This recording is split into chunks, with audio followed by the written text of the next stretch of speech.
Halo Sobat TC-TC, berjumpa lagi dengan Rotasi, ruang obrolan TC-TC. Ngobrol asik, dapat inspirasi. Bareng aku, Puspa Salsi, mahasiswi STI Taman Siswa Banjarnegara, sekaligus sebagai konsultan pendidikan di Tambara Consulting and Training Center. Nah, seperti biasa, kita sudah mengundang bintang tamu spesial, dan kali ini aku lagi bersama seorang founder dari sebuah komunitas cinta anak yatim dan kaum duafa yang sangat tinggi kepeduliannya terhadap anak yatim dan kaum duafa.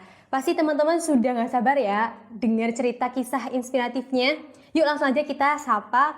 Halo Kak Tiara. Halo, Gimana Kak kabarnya hari ini? alhamdulillah baik. Alhamdulillah baik. Iya. Oke, boleh dong Kak kenalan diri dulu ke Sobat TC-TC di rumah? Oh iya, halo semuanya. Perkenalkan nama aku Tiara atau biasa dipanggil Ara, dan aku adalah seorang karyawan swasta. Kebetulan juga aku founder dari CAYD Banjarnegara. Jadi Iya. sebenarnya CID ya Kak, bukan CID atau Bukan, gimana? CID CID, aja. oke. Nah, ngomongin soal CID nih Kak, aku udah penasaran banget dengan cerita Kakak. Nah, awal mula Kakak itu merintis CID ini gimana sih Kak? Apakah langsung membentuk sebuah tim atau bergerak sendiri dulu? Oh iya, untuk awal mulanya ya itu tuh dari tahun 2019. Jujur itu tuh awalnya tuh dari aku patah cinta, putus cinta. Nah, terus aku tuh mikir kayak katanya kan sebaik-baiknya manusia itu yang bermanfaat untuk orang lain Iya, kan. bener banget. Terus akhirnya aku bingung, kayaknya harus ada sesuatu nih dalam diri Yang aku. baru gitu ya. Iya. Nah, akhirnya tercetuslah untuk menciptakan suatu komunitas yaitu CAYD. Awalnya tuh aku bikin sama teman-teman SMA doang untuk bantuin. Nah, seiring berjalannya waktu tuh aku bikin kayak open recruitment. Awalnya juga aku bingung untuk open donasi gitu kan. Nah, diawali dari bikin media sosial dulu kayak CAYD Banjarnegara sama woro-woro lewat WA dan juga IG pribadiku. Dari situ ternyata banyak relawan-relawan yang antusias juga. Yang mau berkontribusi gitu ya Kak? Iya, terus nah kita kan bingung ya pas itu mau ada agenda untuk donasi ke Villa Doa Banjarnegara. Cuman kita masih nol kan donasinya. Iya. Ternyata tuh dari situ antusiasnya banyak yang masuk ke rekening untuk donasi. Dari situ yang bikin kita semangat buat jalan gitu. Oh, jadi dari patah hati Kakak itu membawa apa ya namanya, kemajuan buat Kakak sendiri juga gitu ya? Iya, Bermanfaat dan juga buat masyarakat luas ya Kak? Iya, dari awalnya yang aku kira bakalan siapa sih yang Stuck ya? mau ikut, iya ternyata banyak orang yang bahkan gak aku kenal tuh Tertarik ikut ya? Iya. Nah, dari Kakak sendiri kan udah itu dari patah hati gitu ya Kak? Nah, apa sih yang menginspirasi Kakak buat membangun komunitas ini? Yang menginspirasi ya itu mungkin kayak pengen bikin gebrakan baru gitu yang lebih bermanfaat daripada cuman gabut-gabut doang tapi nggak ada manfaatnya. Gimana nih biar kita tuh gabut tapi ada manfaatnya gitu. Berfaedah gitu ya Kak? Iya. Iya.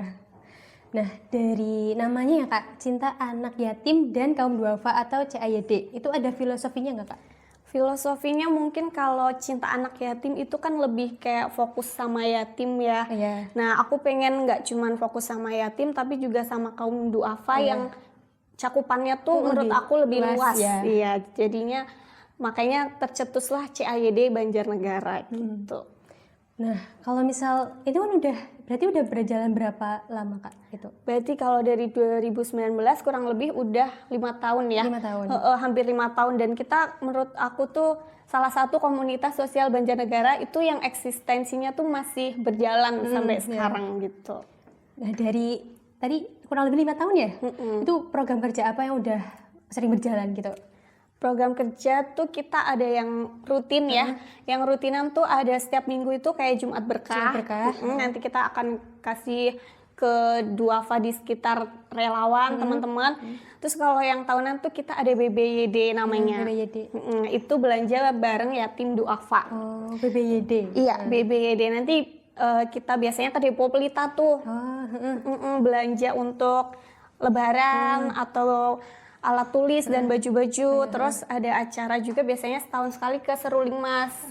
Mungkin kan mereka butuh refreshing Iya, juga ya. benar-benar. Jadi kita ajak untuk outbound kecil-kecilan di Seruling Mas gitu. Berarti seru-seruan bareng gitu ya? Iya, Kak? seru-seruan bareng. Terus kalau puasa itu juga pasti rutin kayak bagi-bagi takjil setiap hari gitu, sama sembako. Biasanya kita kalau ada milad CAYD setahun sekali bagi-bagi sembako juga.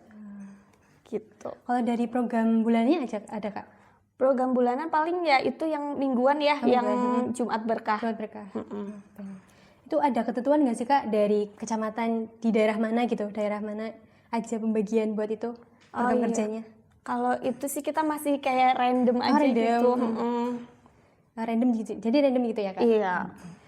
Nah dari Kakak sendiri ada nggak sih Kak kayak kisah dari mereka gitu yang kan Kakak udah sering ketemu nih sama mereka, interaksi juga sama anak-anak yatim, sama kaum duafa juga. Nah ada nggak sih Kak kayak kisah mereka yang bikin hati Kakak tuh tersentuh gitu? Kisah banyak sih ya sebenarnya ya. Mungkin salah satunya pas kegiatan BBYD itu belanja barang anak yatim. Kita kasihkan budget per anak tuh 250.000 Per anak. Bebas itu untuk beli alat tulis atau baju baru, sendal baru, sepatu baru. Cuman mereka tuh kayak cuman makainya misalnya 50.000. Pas ditanya kenapa nggak dihabisin, tuh bilangnya enggak, ini buat ibu aku aja Mbak, boleh apa enggak, kayak gitu. Kayak langsung tersentuh gitu ya. Iya. Terus kayak misalnya kita ke villa-villa juga, ke panti-panti juga, kayak anak kecil bahkan ada yang bayi tuh udah ditinggal sama orang tuanya gitu. Tapi mereka kuat-kuat banget dan agamanya tuh juga bagus-bagus banget. Jadi dari pengalaman Kakak kan udah 5 tahun ya Kak? Udah kurang lebih 5 tahun. Nah dari pengalaman selama 5 tahun itu ada nggak sih Kak tantangan yang Kakak hadepin gitu? Tantangannya paling kayak kadang kita suka kekurangan orang gitu. Kekurangan orang. Kalau misalnya lagi kayak acara-acara besar, kita kan lama-kelamaan juga Butuh orang banyak. banyak, anggotanya juga lama-kelamaan kan juga punya kesibukan sendiri-sendiri kan. Nah, mungkin nih teman-temannya di sini yang mau ikut gabung juga boleh. Jadi masih open recruitment gitu ya Kak? Iya, open recruitment terus, setiap ada kegiatan kalau mau gabung boleh banget. Nggak usah malu, pokoknya tinggal gabung aja nanti. Gabung aja. Oke. Nah, kan udah banyak banget kegiatan gitu ya Kak, seperti yang udah Kakak katakan tadi. Nah, itu gimana sih Kak cara Kakak itu dapetin donasi dari relawan ataupun donatur? Untuk donasi sendiri kita tuh open donasinya tuh pakai media sosial, pakai IG CAYD. Kita bikin story, terus kita minta bantuan dari influencer Banjarnegara. Iya. Bahkan sampai sekarang tuh ada yang donasi rutin. Kurang lebih 1 bulan tuh dia donasi rutin 1 juta. Coba. Iya. Wow. Dan itu rutin sampai sekarang. Maksudnya sepercaya itu mereka sama kita. Ya.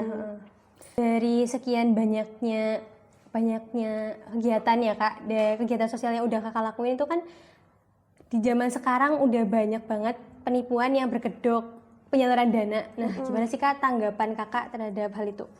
Oh iya, aku juga jujur baru tahu ya, kayak misalnya komunitas sosial itu ternyata mereka ada yang memotong biaya donasi untuk para anggotanya gitu ya. Tapi itu memang sebenarnya ada ketentuannya, diperbolehkan juga.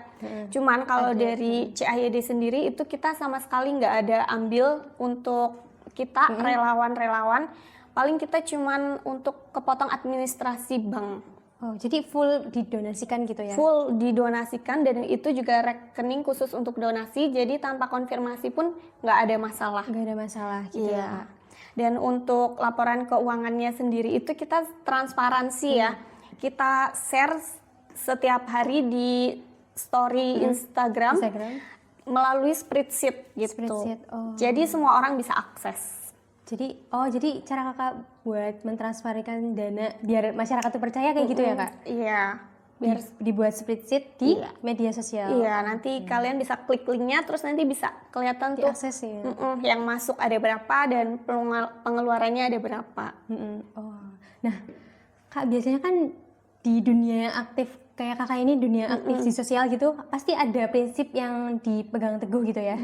Apa sih kak prinsip yang kakak pegang teguh sampai saat ini? Prinsipnya apa ya? Prinsipnya mungkin ya udahlah, berbuat baik aja, terserah kalau orang lain mau berpikiran apa atau punya komentar apa gitu, lakukan aja pokoknya. Terus prinsipnya kalau udah ngasih ya udah ngasih aja, nggak usah Ngarepin timbal balik gitu. Nanti jatuhnya malah takutnya malah kita udah ngasih, ih mana nih kok aku belum dapat kayak kecewa apa-apa. jadinya gitu ya kak. Bener. Bener banget sih kak. Iya. Nah sebagai kita anak muda, gimana sih kak kayak kita mulai berbagi gitu, cara sederhana dari kakak biar kita sebagai anak muda buat Sobat TC juga biar bisa mulai berbagi dan berkontribusi di masyarakat. Paling mulai dari hal-hal kecil dulu ya, kayak dari lingkungan sekitar dulu ya, dari orang tua atau adik, kakak atau saudara-saudara deh. Nanti pasti setelah itu mengalir sendirinya aja. Jadi dimulai dari lingkungan terdekat dulu gitu ya kak. Betul. Nah selain itu dari sekian banyaknya pengalaman yang kakak laluin gitu ya selama 5 tahun, ada nggak sih kak kayak pengalaman berkesan yang ibaratnya tuh kayak memorable banget gitu, nggak bisa dilupain? Oh iya, ada tuh ya satu namanya Miss Pin. Kalian tahu nggak Miss Pin? Miss Pin. Dia itu anak berkebutuhan khusus. Dia untuk tangan sama kakinya tuh kurang gitu ya. Untuk jalan aja dia tuh ngesot. Dia tuh ngefans banget sama pemain Persebaya. Namanya Okto lah pokoknya, nanti searching aja ya di IG, namanya Okto. Sekarang udah nggak di Persebaya, udah di luar ya. Nah itu ngefans banget sama Okto. Dia kan keterbatasan nih, cuman dia jago banget main bola. Itu juga yang bikin aku wah, anak kayak gini aja semangatnya luar biasa ya. Dan dia tuh juga ditinggal sama orang tuanya dari kecil. Orang tuanya kayak nggak mau ngakuin karena dengan kondisi anak yang seperti ini kan. Akhirnya kita sampai dinotis sama si Oktonya itu. Akhirnya si Oktonya mau ketemu sama kita di Magelang. Waktu itu lagi main di Magelang.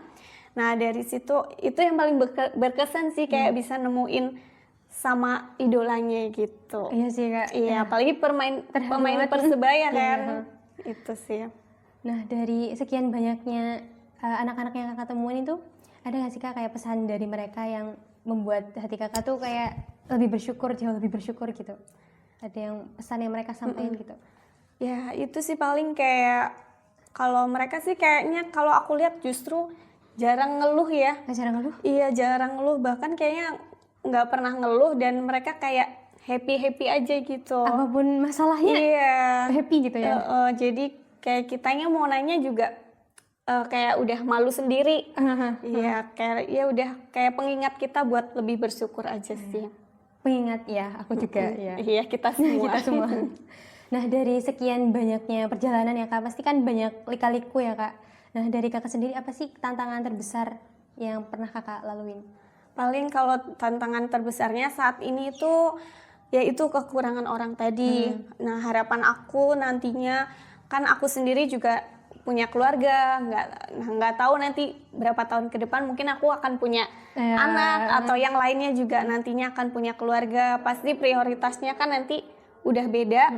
Harapan aku tuh CAYD tetap ada dan ada reorganisasi. Jadi ada generasi penerus. Iya, ada generasi penerusnya itu sih. Nah, dari Kakak sendiri ada nggak sih Kak role model yang menginspirasi Kakak buat terus berbagi kebaikan dan berkontribusi di masyarakat? Paling dulu aku tuh ngelihat temenku ya yang di Jogja tuh kayak gitu juga. Dia juga bikin namanya CAYD tapi di Yogyakarta. Nah, aku minta izin sama dia untuk aku izin bikin CAYD tapi di Banjarnegara gitu. Mungkin salah satunya temanku itu sih yang menginspirasi aku buat bikin komunitas ini. Teman kuliah gitu ya Kak? Iya, teman kerja. Teman kerja. Oh, teman kerja. Iya. Jadi di CAYD itu ada di Jogja? Ada. Tapi kita maksudnya nggak ada hubungannya, cuman kayak namanya sama-sama. Iya. Nah, dari Kakak sendiri kan kakak udah kuliah ya Kak? Udah. Udah. Nah, kakak juga punya pekerjaan yang lain ya kak. Iya. Nah, gimana cara kakak itu bisa membagi-bagi waktu buat CAYD juga, buat hidupnya kakak sendiri, buat teman-teman, buat waktu main juga, gimana kak caranya? Iya, jujur kalau dulu tuh aku masih nggak sibuk-sibuk Ya, banget ya, oh jadi ya. slow banget ngurusin CAYD banget. Jujur kalau sekarang tuh aku eh, agak sibuk, jadi CAYD sendiri sekarang tuh justru diurus sama teman-teman yang lain. Oh ya, FYI ya, CAYD itu kita nggak ada kayak susunan Organisasi? organisasi, Oh, nggak ada. benar-benar nggak ada. Aku sendiri pengen kayak gitu supaya itu kita nggak ada kesenjangan Iya, iya, sosial, benar. biar semuanya Sama merasa rata gitu ya. semua merasa memiliki juga. Nah, dari situ jadinya kalaupun aku nggak jalan tuh mereka udah bisa jalan sendiri gitu. Jadi ada yang nge-backup, udah ada yang nge-backup gitu. Tapi kakak tetap mantau ya kak? Iya. Mantau. Nah, dari ini aku udah tertarik banget nih buat tanya-tanya tentang CAYD tadi kan ya. Nah, gimana caranya buat aku sama sobat TC tuh bisa join bergabung di CAYD? Oh iya, bisa banget, nanti kalian bisa kepoin IG-nya ya, cayd.banjarnegara. Nah, dari kakak sendiri ada nggak sih kak kayak pesan penting yang buat anak muda gitu, yang seumuran kita di luar sana? Pesan penting apa ya? Mungkin daripada kalian scroll TikTok, aku Aduh, juga sih.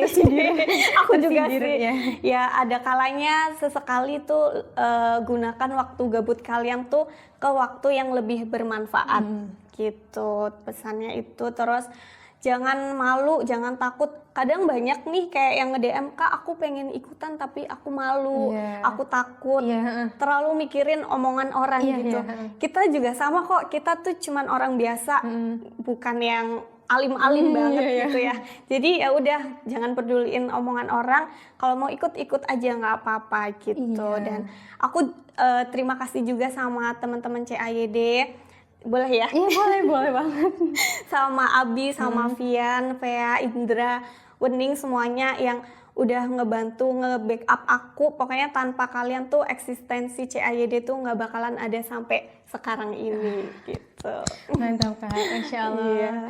Nah, jadi jangan lupa dicatat ya buat sobat CCTC di rumah. Nah, nggak kerasa ya kak, kita udah ngobrol banyak banget tadi dari awal mula perjalanan kakak membangun dan merintis komunitas ini sampai tantangan yang dihadapi sama kisah inspiratif tadi ya dari Miss Pin ya kak. Oke, jadi buat sobat TCTC jangan lupa dicatat ya kata-kata dari Kak Tiara tadi. Dan buat sobat TCTC juga jangan lupa ya, jangan sungkan buat berbagi sekecil apapun itu. Mungkin buat kita itu kecil tapi buat mereka itu mungkin besar dan bermanfaat. Dan dari kata Kak Tiara tadi juga jangan lupa bersyukur. Mungkin tanpa kita sadari di luar sana kehidupan kita itu didambakan dan diinginkan oleh banyak orang. Seperti itu. Terima kasih buat Kak Tiara ya Kak yang sudah menyempatkan waktunya untuk hadir di episode Rotasi kali ini. Mungkin barangkali teman-teman ada yang ingin ditanyakan, boleh dong Kak disebutin nama IG-nya? Oh iya, untuk IG pribadi ya. Iya. Nah, nanti bisa silaturahmi tuh ke arah Tiara Tias. Oke. Dan komunitasnya tadi CAYD gitu ya Kak? Dan komunitasnya cayd.banjarnegara. Oke, nanti kita cantumin di link deskripsi ya. Dan buat Sobat TCTC, terima kasih yang sudah menonton sampai akhir. Semoga obrolan kita tadi menginspirasi dan menghibur Sobat TCTC di rumah semuanya. Dan jangan lupa follow akun YouTube Tambara CTC dan follow juga akun Rotasi di Spotify biar nggak ketinggalan episode Rotasi menarik lainnya. Oke, terima kasih sekali lagi buat Sobat TCTC. See you in the next video. Thanks for watching. Bye-bye.